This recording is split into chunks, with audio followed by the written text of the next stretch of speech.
Ya, selamat malam Mas Daryl, selamat malam kepada smart listeners dimanapun Anda berada. Is that true, Mas Ryan? Investasi dan judi itu sama atau beda? Investasi dan judi itu bisa disebut beda, bisa disebut sama.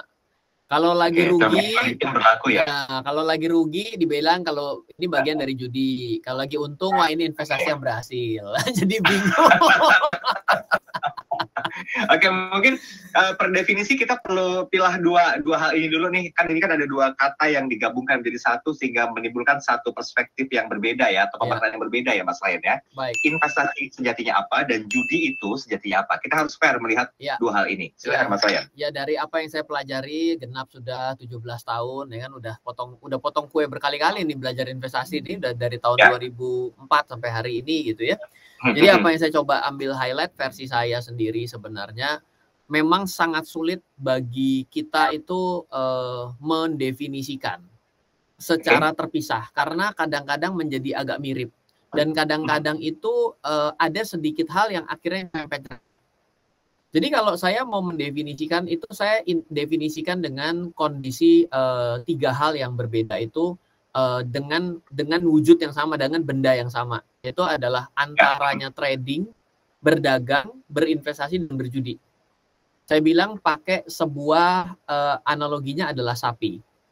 Kalau saya itu punya analisa bahwa menjelang hari raya biasanya harga sapi itu akan naik. Berarti saya beli dari agak-agak jauh hari, lalu pada hari H saya jual. Dan saya mendapatkan keuntungan selisih harga, maka itu adalah definisi pertama, yaitu adalah seorang pedagang. Karena dia sangat care terhadap harga. Oke, ini adalah pedagang. Loren, saya nggak nanya yang dagang. Iya, nggak apa-apa, karena tiga ini mirip sekali, nanti jadi bingung kalau tidak dijawab nih satu temennya. Nah, yang kedua adalah investasi. Saya itu beli sapi, lalu saya perah susunya. Kan ada ya, sapi ada yang daging, ada yang susu. Susunya saya ambil, lalu saya jual susunya. Maka saya bisa disebut sebagai seorang investor.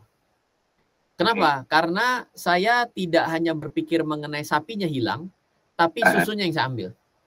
Jadi saya menikmati hasilnya tanpa kehilangan pokok asalnya. Atau saya itu punya sapi, saya akhirnya bikin peternakan, lalu peternakan itu terintegrasi menjadi sebuah daerah wisata, dan hari ini lagi pengen TBK lah, ini kok jadi mirip sama perusahaan yang hari ini ada gitu ya. Lalu dia mungkin bikin pabriknya itu ambil susunya sendiri dari sana, dikembangkan menjadi keju misalnya. Lah, ini investasi. Karena udah ngeblur, bukan hanya berbicara sapinya, tapi adalah bisnis besar dari jadi sesuatu yang jadi satu. Berarti itu ada unsur penanaman modal di sana, investasi. Nah, tapi yang paling gampangnya investasi adalah yang tadi, yang paling level 1 yang awal adalah saya tidak pernah kehilangan sapinya. Tapi saya menikmati hasil dari sapi itu, yaitu susunya yang saya jual. Nah, orang yang ketiga itu adalah seorang penjudi. Loh, kok bisa penjudi? Dia nggak ngerti sapi itu bisnisnya bagaimana, tapi karena dia ngimpi tadi malam disuruh beli sapi, besok dia beli sapi. Dia tidak tahu gimana jualnya, gimana caranya bisnis sapi, nggak tahu. Pokoknya dia kata ngimpinya nih oke nih, langsung aja pergi ke tukang sapi, beli dong. Ataupun ternyata dia ngikutin temennya, karena temennya ikutan jual beli sapi, dia ikut-ikutan. Saya ikut, kayaknya oke itu teman saya. Jadi ada spekulasi, ada banyak kan unsur tebak-tebakannya tanpa ada dasar analisa. Jadi bedanya dia dengan seorang pedagang. Pedagang itu adalah analisa dan dia memikirkan mengenai harga dan harga. Kalau investasi itu dasar pertama adalah atas tidak kehilangan barangnya tapi menikmati hasilnya. Atau yang kedua adalah akibat membesarnya nilai. Ya dong, punya sapi sama punya peternakan sapi lebih ganteng mana? Punya peternakan sapi sama pabrik sapi dan pabrik susu dan pabrik keju lebih ganteng mana? Pasti gantengan. Iya. Nah, kalau penjudi itu mengikuti sesuatu tanpa dasar yang jelas. Dia nebak saja, just guessing. Gitu. When you are guessing, you are gambling sebenarnya. Oke, ini menarik nih quote ini. When you are guessing, you are gambling. Oke, jadi jangan nebak-nebak. Intinya adalah kalau investasi tidak tahu ilmunya, itu sama juga dengan gambling ya. Yes. Tapi kalau investasi ilmunya itu bukan gambling. Oke, nanti kita pilah lebih detail lagi Mas Ryan di sesi berikutnya. Nah, tadi kan ini secara pemaparan dari perspektifnya Mas Ryan jabarkan ya, per definisi bedanya, pengertiannya itu apa, investasi seperti apa, judi itu seperti apa gitu. Bahkan tadi saya kunci dengan sebuah statement, kalau investasi nggak tahu ilmunya, itu ya equal juga dengan judi ya, bahkan ya sebaliknya juga. Oke Mas Ryan, untuk bisa meluruskan judi dan investasi itu beda. Bagaimana hal yang menjadi sebuah patokan kuat? Ada satu hal yang sepertinya itu memang harus disampaikan oleh Mas Ryan, menguatkan tentang hal ini. Pembedanya itu di mana letaknya Mas Ryan? Sebenarnya kata kuncinya adalah dasar pengambilan keputusannya itu pakai apa. Kalau kita itu banyak pertimbangannya, saya rasa itu sudah lebih banyak arahnya lebih kepada spekulasi. Tapi ketika kita atas dasar analisa saya, nah itu jadi beda. Biasanya itu udah mulai jelas tuh, dasar analisanya tuh pasti adalah perhitungan, kalkulasi proyeksi masa depan, lalu melihat data historis. Biasanya cara pengambilan keputusannya itu berdasarkan data. Gitu. Jadi kalau misalnya kita itu lebih banyak pakai perasaan, ya itu sebenarnya lebih banyak kita itu lebih mengedepankan sisi spekulasi kita, sisi tebak-tebakan kita. Gitu. Jadi memang saya bilang kan di awal itu kelihatannya sangat tipis gitu. Tapi kalau kita terbiasa nanti akan lebih, karena begini, tebak-tebakan itu tidak bisa diajarkan. Tapi ketika kita analisa itu bisa diajarkan atau kita tularkan. Makanya ketika kita bicara mengenai Pak, gimana sih cara trading saham? Kita bisa ajarkan. Pak, bagaimana sih caranya untuk berinvestasi saham? Kita bisa, karena ada dasar analisa yang kita pakai. Bukan dengan sudut pandang, ya saya rasa, jadi saya rasa gitu. Nah, itu nggak bisa diajarin. Rasa itu nggak bisa diajarin.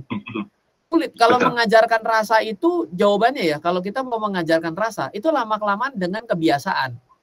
Nah, kalau namanya kebiasaan itu kan karena akibat latihan ya. Kalau latihan itu kan berarti karena sesuatu kita lakukan terus-menerus. Nah itu kan jadi dasarnya adalah akibat kita punya pelatihan kan. Jadi udah jadi bukan tebak-tebakan lagi gitu. Jadi memang berbicara mengenai hal ini memang lebih baik kalau kita itu selama ini tebak-tebakan. Lama-kelamaan ketika kita ditanya orang kita jadi bingung. Kok kamu ambil itu sih? Iya soalnya saya pakai perasaan saya. Tapi kita tidak bisa tularkan itu kepada orang lain. Akhirnya tidak bisa mengukur keberhasilan buat kita. Kadang banyak orang bilang gini ke saya, oh Ryan saya sependapat kamu itu dengan sebuah analisa. Memang kalau kamu udah analisa dengan begitu besar effortnya, memang pasti berhasil. Enggak juga. Nah di sini dia bilang, lah kalau gitu mikir aja susah, belum tentu berhasil, ya jangan mikir. Jadi ke sana, ya nebak aja lebih baik. Nah ini saya kembalikan begini, iya nggak salah juga dengan kata-kata itu. Sama begini dong, saya bilang gini, nggak usah lah sekolah, orang yang sekolah tinggi-tinggi aja belum tentu sukses, kalau gitu nggak usah sekolah aja. Apakah boleh kita ngomong kayak gitu di dalam kehidupan kita? Nah, jadi artinya kan sama juga dengan kondisi yang tadi saya bilang, ya udah orang udah susah, sudah dianalisa aja belum tentu berhasil, tebak aja kalau gitu. Kan jadi nggak asik kan jawaban begitu. Memang begitu kita berbicara mengenai investasi dan spekulasi ini, kita bisa membawa dalam berbagai macam cara berpikir dan cara memandang. Oke, Mas Ryan, mohon izin, saya kasih satu pertanyaan skeptis ya untuk malam hari ini. Ya. Kalau begitu bisa menganalisa, belum tentu bisa berhasil. Tadi kan Mas Ryan mengatakan begitu. Betul. Seberapa penting sebetulnya menguasai kemampuan untuk menganalisa ini? Oke. Saya begini. Kalau kita itu bicara mengenai nebak ya, kalau nebak itu biasanya ya cuma ada dua aja kan. Kalau benar salah, berarti kan boleh dibilang tingkat keberhasilannya jadi 50-50 ya. Yes. Tapi kan ketika kita menganalisa lebih ke belakang, berarti kan misal gini, kalau saya tiba-tiba suruh menganalisa, oke Pak, ada sebuah perusahaan yang selama 3 tahun terakhir itu selalu untung. Berarti kita bisa lihat, berarti kemungkinan untuk yang ke tahun ini bisa kita lihat dari keuntungan sebelumnya. Artinya kan jelas ya, tingkat keberhasilan jadi lebih besar kemungkinan terjadinya dibandingkan tidak. Tapi ada kondisi uncertainty, misal, Pak, COVID. Saya industrinya yang paling terdampak dari COVID. Yes, betul. Itu sesuatu yang nggak bisa dikontrol. Gitu. Tapi tingkat pengambilan keputusan dan kemungkinan untuk suksesnya itu menjadi lebih tinggi. Kenapa? Karena ada dasar analisa ke belakangnya yang bisa kita pertanggungjawabkan. Kalau enggak, semua orang bukan menjadi pebisnis dong namanya. Semua keputusan kita dalam kita sehari-hari ada sedikit unsur tebak-tebakannya. Tapi enggak semuanya kita tebak kan. Pasti ada dasarnya. Makanya orang yang makin pengalaman, ya dia di-hire sebagai konsultan kan. Kenapa dia di-hire sebagai konsultan? Karena dia punya expertise masa lalu yang kita bisa bagikan. Jangan begitu, itu kemungkinan gagal. Emang kalau beneran dijalanin pasti gagal? Enggak juga kan? Kita nggak tahu kan? Tapi kan jangan mengulang kesalahan yang konyol, kan itu yang lebih penting. Yes. Oke, kalau begitu banyak orang yang mungkin masih beranggapan ya judi dan investasi itu sebenarnya beda-beda tipis gitu ya. Tadi di awal, ini saya masih mengacu dari statementnya Mas Ryan di awal, kalau misalnya secara harfiah ya ada ruginya juga, ada untungnya juga, begitu dengan judi gitu loh. Tapi boleh nggak Mas Ryan menelisik apa yang pernah dirasakan oleh Mas Ryan ketika awal-awal agak-agak sedikit ragu dengan investasi dan juga judi. Ini timbulnya statement ini sampai dengan sekarang itu faktornya apa sih Mas Ryan? Kegagalankah? Karena kurangnya kemampuan menganalisa kah atau bagaimana?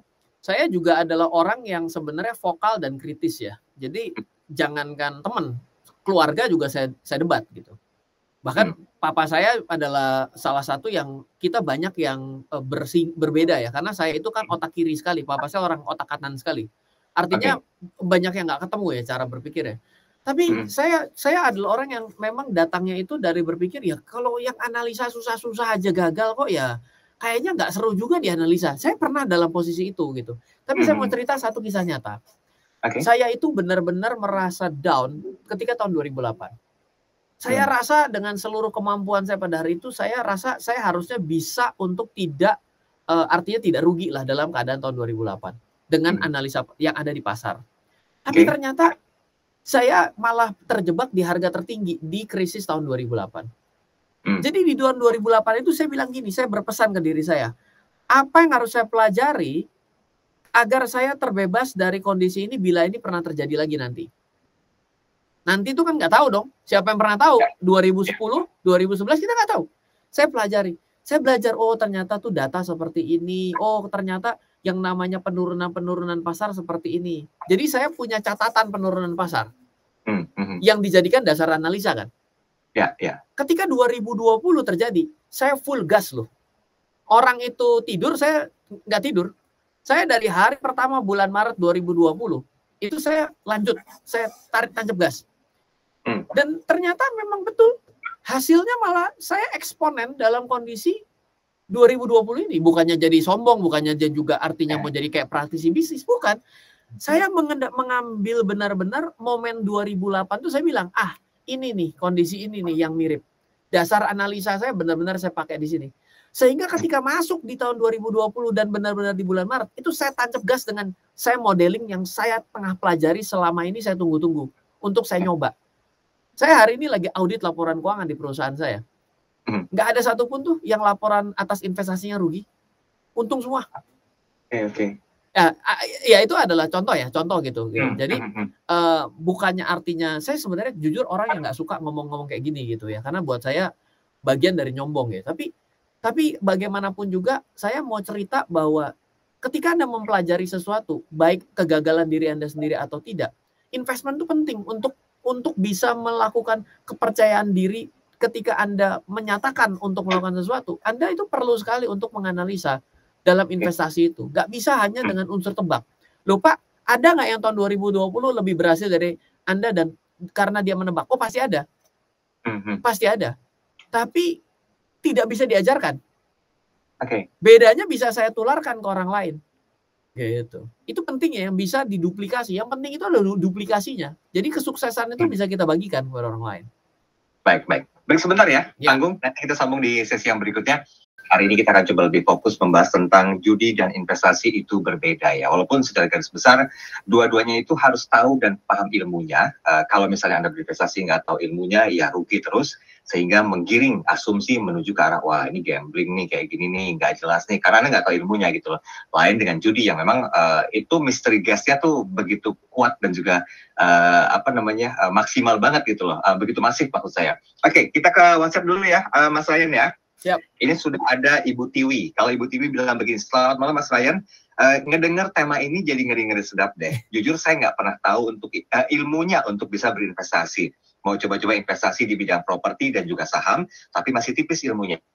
Nah, bagaimanakah caranya saya bisa meyakinkan diri agar investasi itu sebetulnya tidak sama dengan judi? Selain yang tadi disampaikan oleh Mas Ryan, kalau tahu ilmunya, ya semuanya itu akan mendapatkan manfaat dan tidak gambling. Ya. Oke, silakan Mas Ryan. Ya, contoh ya, kita bicara yang barangnya nyata lah yang namanya properti. Kalau orang beli properti dengan cara katanya daerah situ bagus, loh kan, tapi kita nggak pernah ke sana, nggak pernah ada dasar apa-apa, cuma karena teman kita beli dan katanya untung, wah itu berarti unsur nebak. Kemungkinan besar itu adalah bagian dari berjudi dengan uang kita. Tapi kalau kita bilang, oh iya loh, daerah sini ramai sekali ya, ternyata sebagai tempat untuk makan. Ini menjadi daerah kuliner. Wah, kebetulan ada salah satu rukonya yang dijual. Begitu kita cek harga ruko dibandingkan harga sewa, misalnya ya harga sewanya itu sekitar, kalau saya ruko itu dengan sudut pandang 6 sampai 9%. Ternyata kurang lebih sekitar 7% nilai sewa dibandingkan harga ruko. Wah, ini berarti cukup fair nih nilainya. Oh, oke deh, kalau gitu saya mau coba beli. Lalu setelah itu saya sewain. Nah, itu mungkin sudah mulai masuk sebagai sudut pandang investment wise-nya jalan gitu. Atau wah ternyata saya mau beli daerah sini bagus, daerah sini juga rame untuk rumah makan, lantai bawahnya saya jadiin tempat makan, lantai 2-nya saya jadikan coworking space, lantai 3-nya saya jadikan sebagai kos-kosan atau apapun lah ya. Oh, kira-kira saya dapat sekian, mungkin saya akan balik modal sekian, itu investment wise-nya jalan. Berarti bukan ada lebih besar unsur tebak-tebakan karena katanya teman saya kalau beli di daerah saya itu untung, kan nggak kayak gitu kan cara mikirnya kan. Lalu kalau saya misalnya investasi saham, saya mau beli investasi saham, oke deh, ada investasi saham itu ada banyak cara, tapi menurut saya gini, kayak saya pengen tahu deh, perusahaan apa sih yang di Indonesia ini yang produk-produk dan barangnya yang saya kenal. Oh, ternyata saya suka ke sini, ternyata barangnya saya pakai. Saya lihat lagi dalam sudut pandang investasi yang paling gampang ini. Oke, saya kenal, tapi perusahaannya itu apakah perusahaannya untung? Saya bisa lihat dong, ketika perusahaannya TBK, saya bisa lihat laporan keuangannya untung atau rugi. Oh, untung. Oke, bagaimana ketika dia pandemi? Inovasi apa yang dilakukan dalam pandemi ini? Lalu bagaimana dengan hutangnya? Bagaimana rasio antara hutang dibandingkan dengan modal? Ini kembali menganalisa berarti ya? Ya, bagaimana juga dengan yang namanya pendapatan? Pendapatannya naik terus, bagus juga ya. Utangnya makin kecil loh, keren ya. Kok pandemi bisa makin kecil utang? Jago juga loh. Oh, ternyata labanya lumayan ya, tetap bertahan ya, walaupun nggak bisa naik kencang, tapi labanya bertahan. Bagus juga. Nah, ini ada investment wise di sana yang kita gunakan. Bagus juga nih. Udah saya kenal produknya, bagus juga. Oke, saya ambil. Itu dasar investasi yang gampang-gampang aja sebenarnya. Ya kalau misalnya kita mau meluangkan waktu untuk belajar tentang dasar investasinya, ya semua gonna be fine ya Mas Ryan ya. Orang ini kadang bilangnya begini, saya ini udah nggak punya waktu, saya sibuk sekali. Nah, kebenarannya. Masa begini, Anda ini kan sudah capek-capek ya, bagaimana caranya menghimpun uang sampai ada di rekening Anda. Nah, masa berakhir dengan investasi Anda nggak mau meluangkan waktu untuk menumbuhkan uang Anda? Nggak fair banget. Nggak nyarinya aja susah, tapi begitu mau investasi ngikutin orang. Lah, jadi terbalik kalau gitu saya lebih baik kerja ngikutin orang, tapi investasinya saya mikir. Kalau saya gitu ya. Ya seperti itu. Oke, baik. Terima kasih Bu Tiwi. Ada Pak Timbul. Ya, Pak Timbul bilang begini, Pak, Mas Ryan, kalau untuk mempelajari tentang investasi ini sendiri, apakah bisa dimulai sejak dini, Mas Ryan? Nah, bagaimana agar menguatkan pemikiran dan juga mindset yang growth bahwa investasi itu tidak sama seperti dengan judi? Gini, sedini kita mulai itu semakin bagus. Kenapa? Karena ada elemen-elemen dasar yang akhirnya secara perlu secara alami itu timbul. Anak saya itu sudah kenal kata-kata Bitcoin, itu sudah kenal dari 2 tahun yang lalu. Anak saya umur 8 tahun hari ini.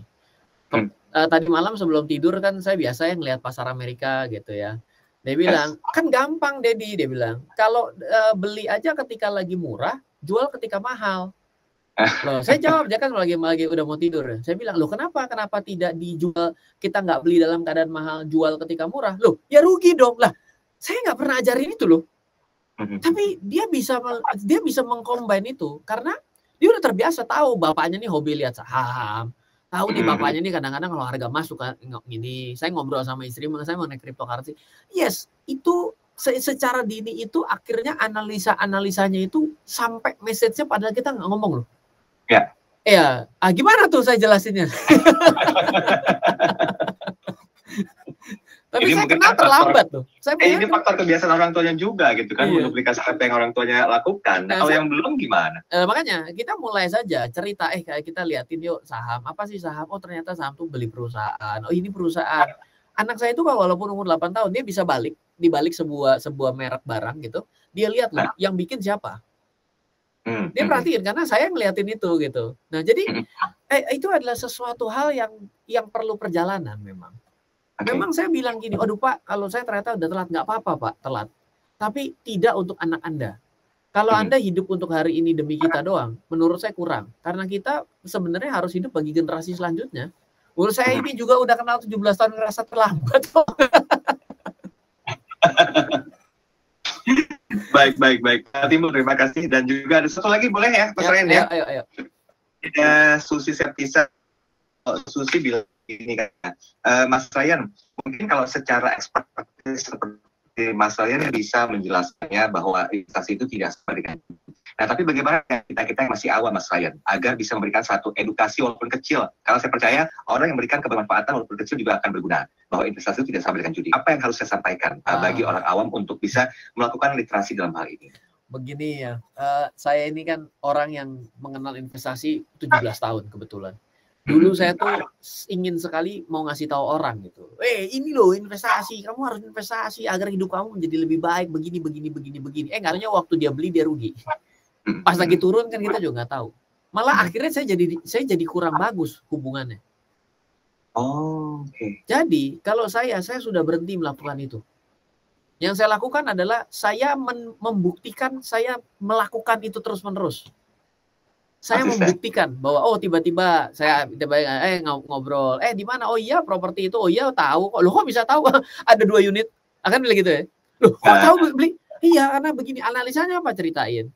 Oh kemarin beli itu nggak koin ini? Oh iya tahu. Loh habis dibeli gimana? Oh saya jadi liquidity provider. Oh liquidity provider gimana? Saya ceritakan gitu. Saya beli saham. Oh tahu saya saham itu mau IPO, tadi kita ngomong tuh di awal ya, ada yang susu sama keju mau IPO. Nah kita dengan lakukan itu lebih baik daripada Anda maksa orang ngajarin orang. Saya sudah berhenti melakukan itu. Mohon maaf, ini buku udah 20 judul, udah 21 judul. Jadi saya kembali mengubah bahwa saya tidak perlu memaksa Anda, tapi Anda lihat bahwa saya lakukan. Ketika Anda tanya, saya bisa jawab. Mengenai robot forex, robot kripto, saya bisa jelaskan. Pros and cons-nya mari tanya. Jadi keinginan harus datang dari lawannya, tidak bisa dari Anda. Yang bisa Anda lakukan adalah Anda kasih lihat bahwa Anda lakukan. Kalau Anda tiba-tiba tambah hari tambah kaya, tambah hari Anda dalam keadaan COVID tapi nggak kenapa-napa, teman Anda akan nanya, kok lu bisa? Nah ini udah pintu gerbang yang dia buka sendiri. Daripada kita yang ngomong, saya investasi loh, emang gue pikirin, dia bilang. Ada teman saya beberapa itu datang, gimana bisnis ya, so far masih oke lah, masih bisa oke. Gimana orang nggak punya hutang di bank? Loh, nggak punya orang gimana loh, kartu kredit aman semua, bayar lunas. Loh kok bisa begitu? Oh ya begini, ada namanya perencanaan keuangan. Ajarin gue dong perencanaan keuangan. Nah, dulu kita kasih tahu dia nggak mau. Hari ini tanya balik. Nah, kenapa bisa? Karena kita contohin. Dan dia bener, oh iya lu ternyata bener lu, sosial media kok makin rame loh. Ya kita investasi bareng sama tim. Oh, timnya mana? Nggak pernah kelihatan. Online dong. Iya kan? Oh remote ya. Bisnis remote enak juga lah. Kita harus bisa mencontohkan. Orang tuh nggak suka diajarin pada prinsip dasarnya. Kita bukan guru. Gitu. Ya. Karena seeing is believing ya. Apa yang mereka lihat langsung dan itu jadi sebuah benchmark yang sangat luar biasa, Mas Ryan. Ya sekarang gini deh, Mas Daryl, saya tanya. Mas Daryl saya ajarin bagaimana cara hidup sehat. Tapi saya tiap hari sakit-sakitan. Sorry Mas Daryl, saya sakit. Dia bilang, lu apaan sih ngomong sehat tapi lu sendiri kok bleek begitu kan begitu ya? Ya. Gak bisa. Pasti nggak bisa. Melihat dulu hasilnya baru paling tidak ada satu pegangan atau benchmarknya, betul ya Mas Ryan ya? Yes. Oke, baik. Kita break dulu, Tanggung, untuk lanjutin di sesi terakhir, karena masih ada beberapa hal yang mungkin ini menguatkan. Sekali lagi saya mengatakan menguatkan per definisi tentang investasi dan judi, sejatinya adalah hal yang berbeda. Anda jangan kemana-mana, kami akan segera kembali. Oke, sudah sampai di sesi yang terakhir, program Smart Market Insight bersama dengan Mas Ryan Filbert, dan kita masih konsentrasi membahas judi dan investasi itu beda. Mas Ryan, tadi dari beberapa pertanyaan yang masuk, ini mungkin berharap sih sudah bisa mulai membedakan ya, antara investasi itu apa dan judi itu apa gitu lah. Tapi boleh kita kembali kasih penguatan, Mas Ryan, tentang tema kita ini, judi dan investasi itu beda. Silakan, Mas Ryan. Ya, sayang sekali ini waktunya pendek ya. Tapi ketika kita melihat dari sudut pandang yang tadi ya, maka judi dan investasi itu datangnya dari kita. Nah, saya mau di bagian keempat ini mau mengambil sudut pandang ada judi dan investasi dari sudut pandang barangnya. Oke. Contoh begini, kalau misalnya kita itu adalah pertandingan sepak bola, di mana pertandingan sepak bola itu ada 2 tim yang bertanding, maka bila kita mau mengatakan begini, ya udah deh, saya kayaknya mau ngambil skor ganjil. Saya mau ngambil skor genap gitu ya. Apa yang kita lakukan itu adalah bagian dari perjudian. Kenapa? Karena ketika kita mengambil ganjil atau genap, nggak akan mempengaruhi pertandingannya. Apakah kalau banyakkan orang yang memilih ganjil, maka yang terjadi adalah pertandingan dengan hasil skor yang genap? Apakah ketika kita milih genap akan menjadi hasil pertandingan yang ganjil? Atau kalau kita bilang, oke dah saya mau ngitung yang namanya penaltinya 3 kali. Apakah kalau kita bilang 3 kali yang muncul jadi 5 kali? Jadi berubah pertandingannya? Tidak kan? Nah, itu adalah murni Anda sedang melakukan tebak-tebakan pada sebuah kegiatan. Nah, ketika kita itu pergi ke saham itu adalah bagian yang namanya dasarnya adalah investasi sebenarnya awalnya. Penanaman modal. Jadi kan kalau yang namanya saham itu perusahaan yang tadinya 100% kepemilikannya milik perusahaan, tiba-tiba ditawarkan kepada publik, tolong dong pada berinvestasi di perusahaan saya ya. Tanamkan modal Anda 30%-nya. Lalu kalau nanti perusahaan saya menjadi besar, kamu mendapatkan pembagian keuntungan dari perusahaan. Jadi yang namanya saham itu, gerbang pertamanya sebenarnya memang diminta orang untuk menanamkan modal.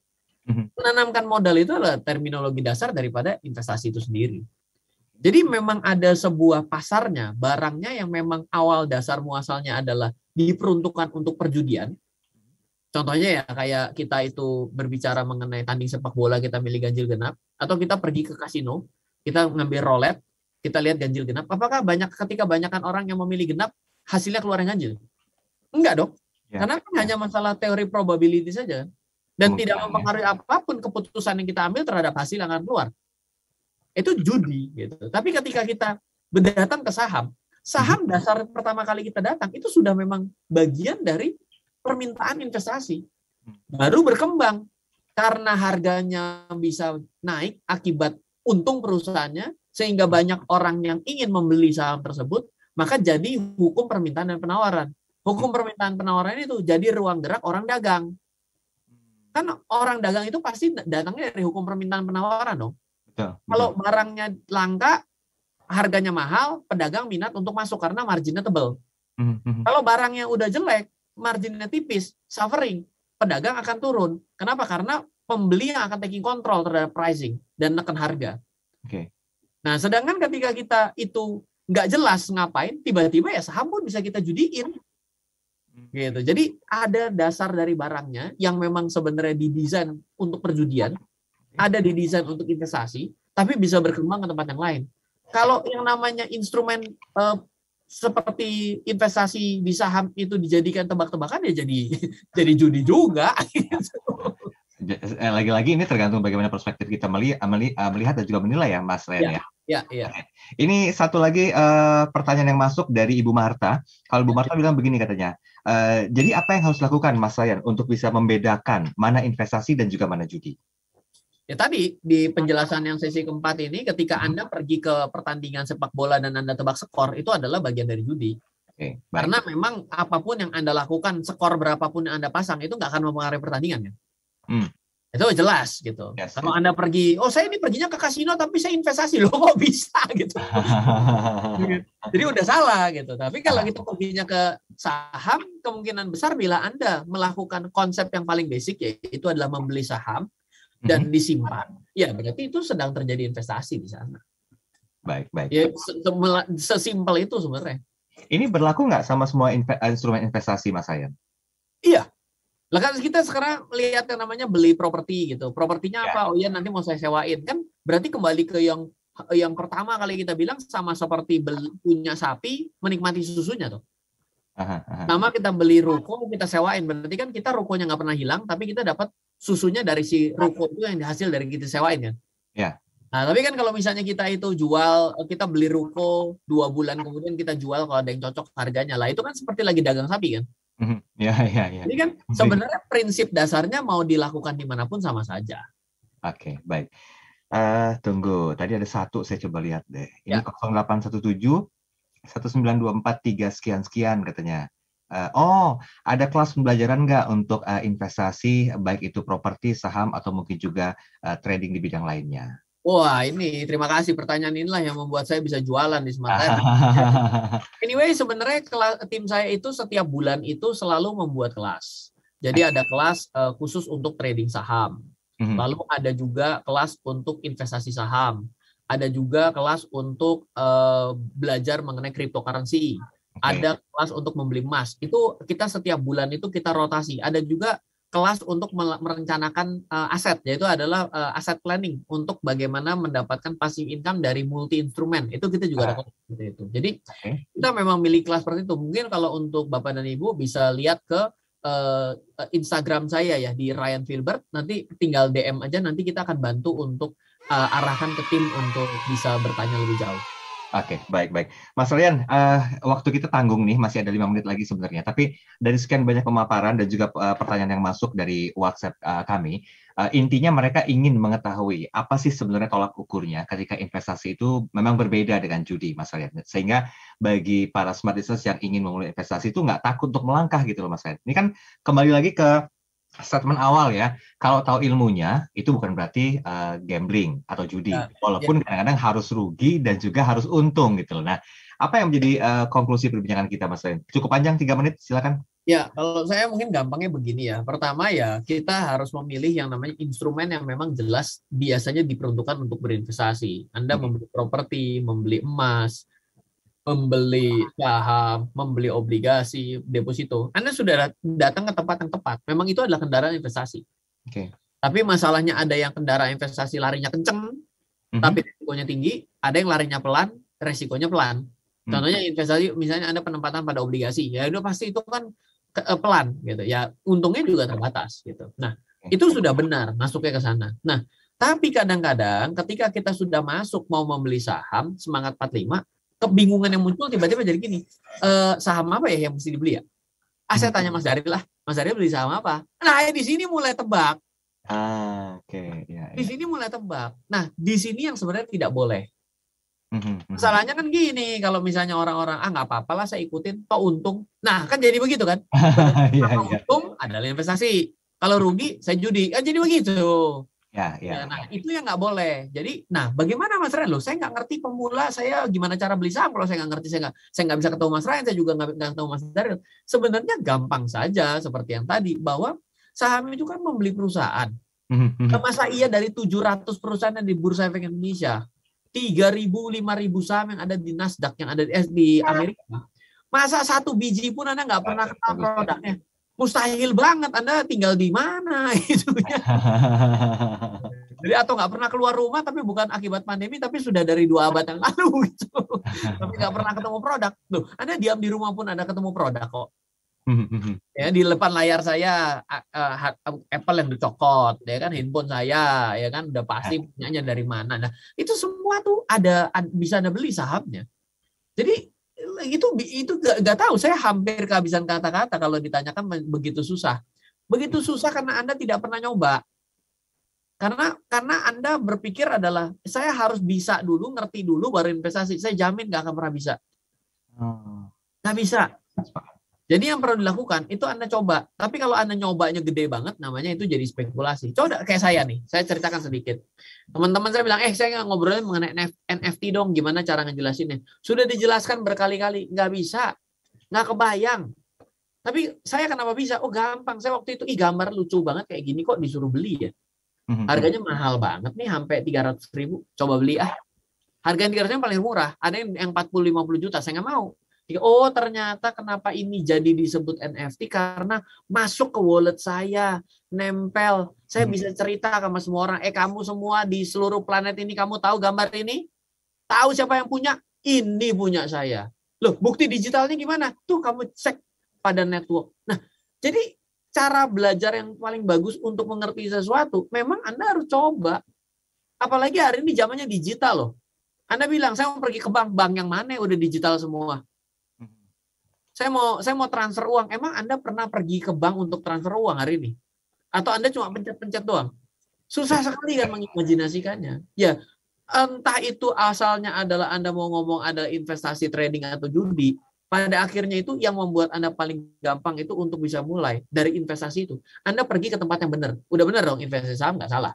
Oh, beli kripto nggak salah juga karena memang boleh sebagai kripto aset. Tapi kan pada akhirnya adalah harus nyoba sehingga Anda nggak overwhelming nih di kepala ini mikirnya terlalu banyak, tapi akhirnya jadi bingung sendiri karena nggak ngerti yang mana yang mesti dibayangkan. Gitu. Baik, Mas Ryan, waktunya mepet banget, walaupun masih banyak hal yang mesti bisa diulas ya, karena ini pemahaman singkat begini sebetulnya masih dirasa kurang maksimal, tapi apa boleh dikata, semoga dari apa yang disampaikan Mas Ryan itu banyak insight yang didapatkan sebagai sebuah penguatan dan juga edukasi bahwa investasi dan judi itu adalah beda adanya. Terima kasih Mas Ryan malam hari ini. Sehat-sehat, kita ketemu lagi di Rabu minggu depan ya, dengan tema dan informasi yang berbeda. Dan Sobat Business, terima kasih banyak. Saya Daryl Adam harus pamit undur diri. Terima kasih atas waktu dan kebersamaan Anda. Selamat malam, selamat melanjutkan aktivitas, dan sampai jumpa. Halo, terima kasih sudah menyaksikan video di RF Channel on YouTube. RF Channel adalah channel edukasi untuk kita secara bersama-sama belajar dan mendapatkan aktualisasi mengenai investasi, keuangan, dan bisnis bersama saya, Ryan Filbert, dan tim. Add nomor WhatsApp saya di 0895 07 08 0789 0895 07 08 0789. Download aplikasi MyRF di Android atau iOS untuk mendapatkan artikel dan tema-tema khusus mengenai edukasi investasi, keuangan, dan bisnis pada aplikasi MyRF sekarang juga. Setiap bulan, saya bersama dengan tim memiliki kelas, mulai dari belajar trading dengan analisa teknikal, yang strateginya bisa Anda terapkan pada seluruh market, mulai dari saham, forex, hingga cryptocurrency, atau kelas investasi saham bernama Fundamental Camp. Untuk mengetahui kelas lainnya dan bertanya mengenai kelas, hubungi tim sekarang juga di 0852 882 6187. Sekali lagi, 0852 882 6187. Semoga terus bermanfaat. Dari saya Ryan Filbert, salam investasi untuk Indonesia.